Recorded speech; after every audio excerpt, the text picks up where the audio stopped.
The battlefields of World War II were fertile grounds for the advancement of tank technology. Mistakes were made and lessons learned. From brilliantly simple design tanks to multi-gunned Goliaths that proved to be experiments gone wrong. American tank designers studied the lessons learned from World War II and began 4 decades of tank development, resulting in the birth of the main battle tank of the U.S. Army today, the M1 Abrams. But what is the missing link between today's Abrams and the Sherman of World War II?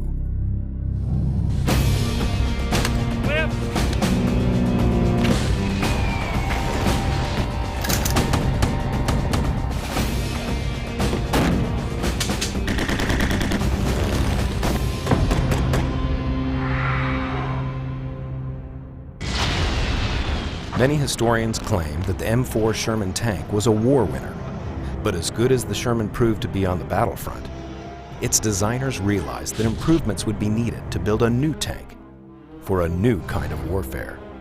The performance of the M4 Sherman in World War II made the Americans aware that they needed a better tank. I mean, the M4 had done incredibly well, but it had been considered under-armored and under-gunned. The British called it the Ronson, as in the trademark of the Ronson lighter, lights first time every time, meaning the German rounds would come through the armor and incinerate the crew. The Germans called the M4 the Tommy Cooker because they had such good success hitting these crews and penetrating the armor. The Poles, with that sort of black Polish humor, called it the Burning Grave. To improve the crew survivability of the new tank, designers developed a tortoise-shaped turret. This tortoise-shaped turret, along with thicker armor, provided a better shape for defeating armor-piercing tank rounds. The next addition was a far more powerful gun than the 75mm of the World War II Sherman. A better gun was needed because the 75mm Sherman gun had proven absolutely useless against the German Mark V Panthers and the Mark VI Tigers, to say nothing of the King Tiger. So they went over to this 90mm gun. This new 90mm gun had a greater range and harder hitting power in a tank-on-tank engagement. Next, improvements were made to the main body. A new suspension system was developed, allowing for a better ride over difficult terrain. The transmission was also upgraded to an automatic system. Added to this, a more powerful turbocharged engine was installed, which ran on diesel rather than the flammable gasoline of the Sherman's power plant. The shape of the armor also underwent a radical change, using an ingenious idea taken from Russian tank design. One of the great design features was sloping armor. This was an innovation discovered by the Russians in their battles with German tanks, specifically the Battle of Kursk, where large numbers of Soviet tanks were destroyed by German fire. And so they developed this sloping armor on the T-34, which would deflect incoming German anti-tank rounds. They would come in, strike at an angle, and bounce off. It's a simple idea, but it took the Soviets to invent it. It then became generalized throughout the tank armies of other countries, including the U.S. Army. One weakness of the Sherman was its narrow tracks. By widening them, traction was enhanced, allowing the vehicle better speed and maneuverability on the battlefield.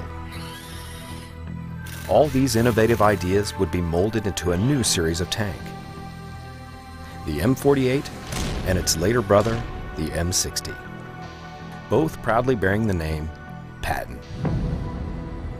These two tanks were held in high regard by the next generation of American soldiers. My name is Paul Castle. I'm from Fort Worth, Texas, and this 53 tons of steel was once my home and workplace.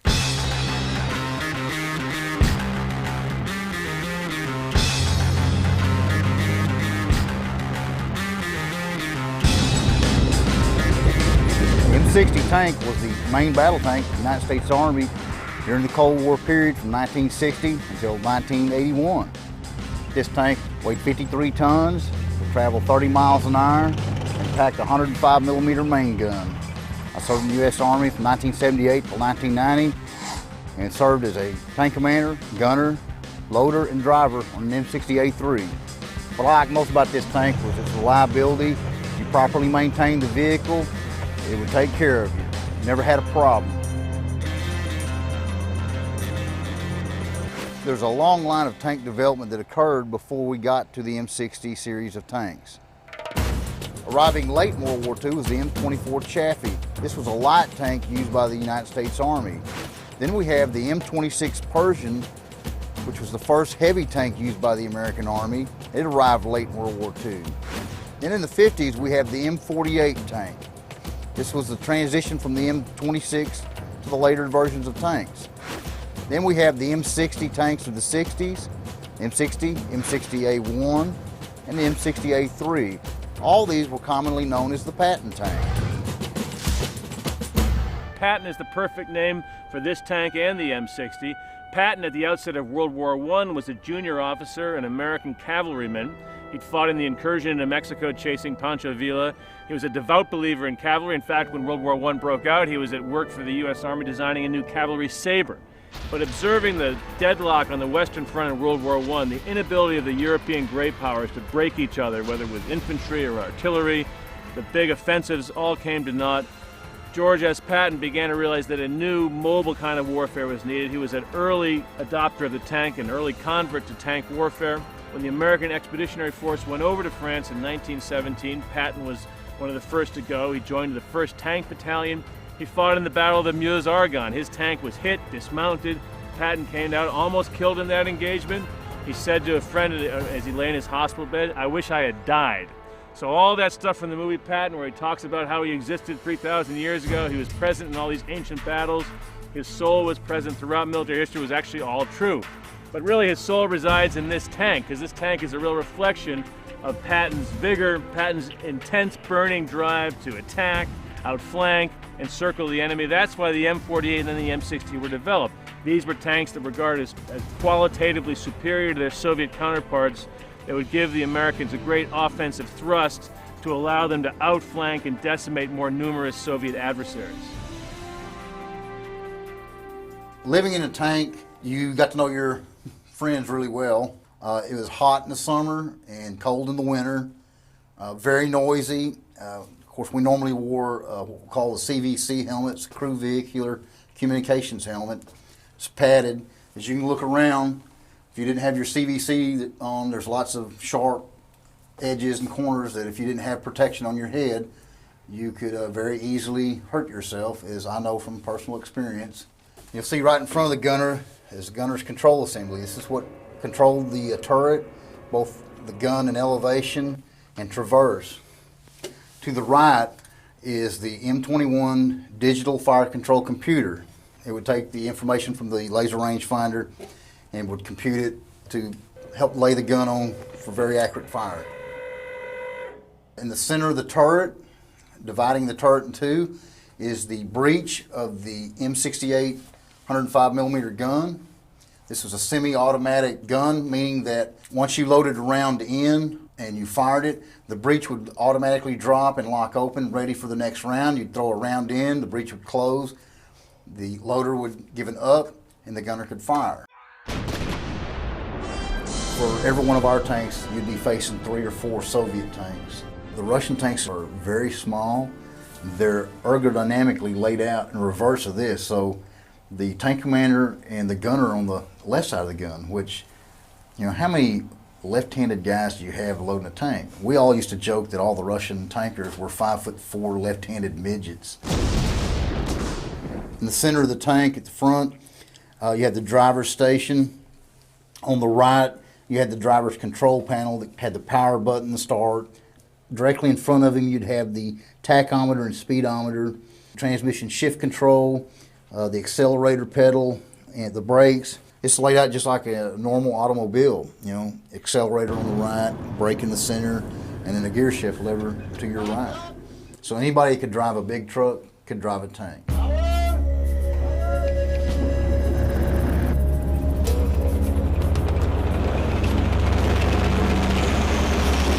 My M60 here is a great improvement over the M4 Sherman tanks of World War II.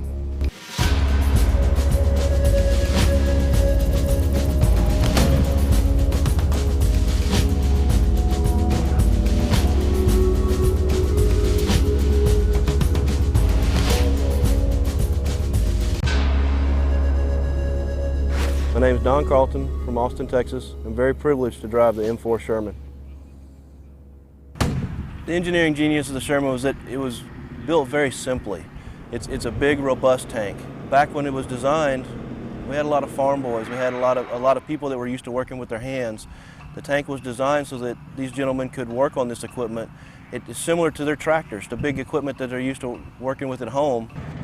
There were a lot of advantages to the M4 Sherman. It was mass-produced by American factories, sort of the Detroit solution, cranking out lots of these tanks on the assembly line and sending them over. And this contrasted with this boutique variety of German tank manufacturing. The painstaking care they lavish on every Audi or Mercedes or BMW compared with the way American cars are cranked out, without the same attention to quality, rather quantity. Well, you had the same problem in the German army. These were great tanks. Unit for unit, they were better. Better armor, better guns, better driving mechanisms. But they didn't make them in sufficient numbers. And my God, when it came time to repair them, you had to call on Hans or Gunther, these highly expensive mechanics that were a lot more expensive to employ and train than the guys that were servicing these M4 Shermans.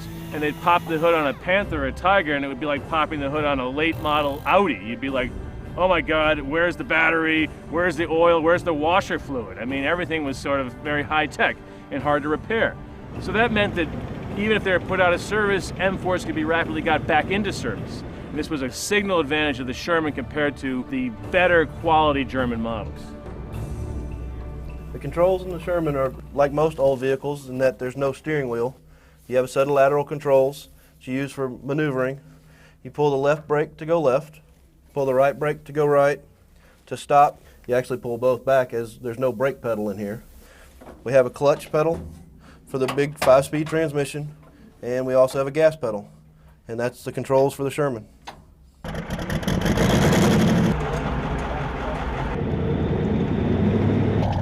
This is an old tank. I call it a stick and rudder tank.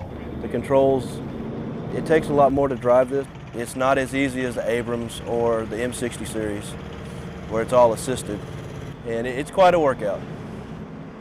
I'd really like to see how an Abrams guy would handle her. My name is Staff Sergeant James Gray, and I am an Abrams tank driver, but today I get to drive something a little older. Well, the M1A1 Abrams is a modern ride. You can almost drive it like a big American car with an automatic transmission. You go back to the Sherman tank, and it's like climbing into a clunky piece of farm machinery with a manual transmission. It's a whole different system. It's a whole different weapon system, a whole different driving style. You're not laying on your back, you're sitting straight up, and you use your arms a lot more to maneuver. The controls are completely different. The Abrams has been made very simple to operate, while the Sherman has a little bit more of an art to it. It's going to be an interesting test to take an Abrams driver and put him inside a Sherman and drive it effectively, or even drive it at all.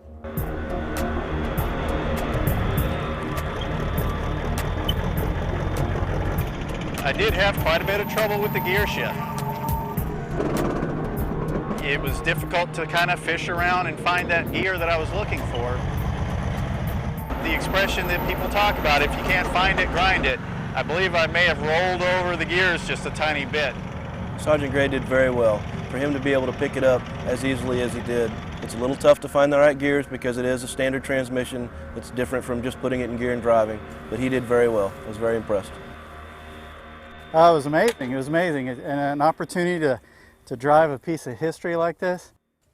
This particular vehicle is nice on a nice sunny day here in the good old US of A, but the guys that are overseas in the Abrams, they have exactly the weapon system they need. So the Abrams may be the king of the battlefield today, but it owes its heritage to two historic battle tanks.